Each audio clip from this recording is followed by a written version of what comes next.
What's going on, everybody? Are you feeling a little cross-eyed?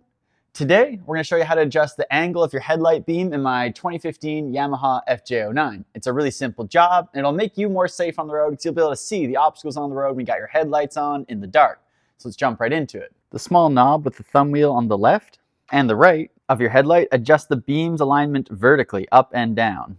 Turning this knob and the other clockwise will lower the beam angle, and turning it counterclockwise will raise the beam angle.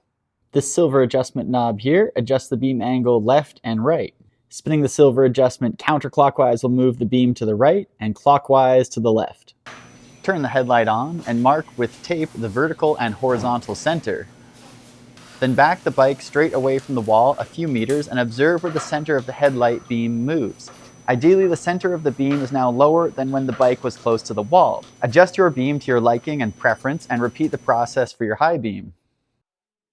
And that's a wrap on adjusting the headlight beams on this 2015 Yamaha FJ09. Hope this helped you get more light on the road so you can see where you're going late at night. Thanks for watching. As always, please smash like and subscribe button down below if this helped you out. And as always, have a good day.